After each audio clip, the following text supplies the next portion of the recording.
नमस्कार दोस्तों, अनसुनी दिव्य कथाएं में आपका स्वागत है। ग्राम वृंदावन में एक बूढ़े व्यक्ति माधव का जीवन कठिनाइयों से भरा हुआ था। उसके पास ना तो खाने के लिए कोई साधन था और ना ही पहनने का। वह दिन रात भगवान कृष्ण की पूजा किया करता था और उनसे सहायता की प्रार्थना करता था। उसका विश्वास था कि एक न एक दिन भगवान कृष्ण उसकी मदद जरूर करेंगे। एक दिन जब माधव अपने थके हुए कदमों के साथ अपने घर की ओर लौट रहा था, तब उसने एक अजनबी को देखा। अजनबी ने सजीले कपड़े पहने हुए थे और उसका चेहरा भी चमक रहा था। अजनबी ने माधव से पूछा, क्या आप मुझे भगवान कृष्ण का मंदिर दिखा सकते हैं? माधव ने विनम्रता से कहा, हाँ क्यों नहीं, चलिए मेरे साथ। माधव ने अजनबी को मंदिर तक पहुंचाया और भगवान कृष्ण की मूर्ति के सामने झुककर प्रार्थना करने लगा। जब वह प्रार्थना कर रहा था, तब अजनबी ने देखा कि माधव के कपड़े पुराने और फटे हुए हैं और उसकी आंखों में दर्द एवं निराशा है।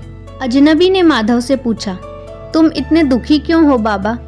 माधव ने अपनी कहानी बताई। मेरे पास कोई रोजगार नहीं है और ना ही खाने के लिए कोई साधन है।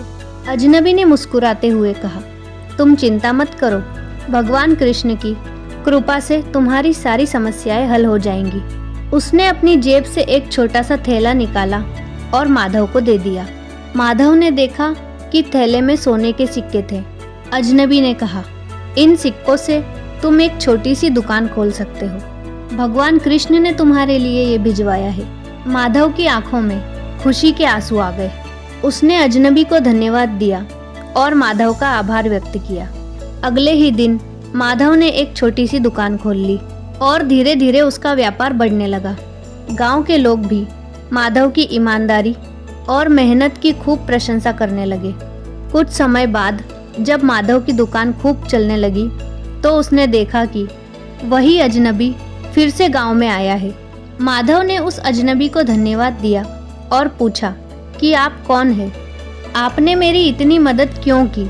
अजनबी ने मुस्कुराते हुए कहा, मैं तो केवल भगवान कृष्ण का एक दूत हूँ। उन्होंने तुम्हारी प्रार्थना सुनी और मुझे तुम्हारी मदद के लिए यहाँ पर भेज दिया।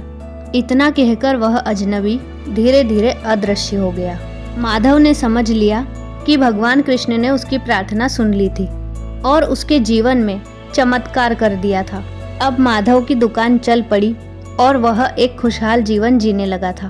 उसने अपने अनुभव से सीखा कि सच्ची श्रद्धा और विश्वास से भगवान कृष्ण अपने भक्तों की मदद जरूर करते हैं। इस प्रकार भगवान कृष्ण के चमत्कार से एक गरीब बूढ़े व्यक्ति माधव को रोजगार प्राप्त हुआ और उसका जीवन सुखमय हो गया।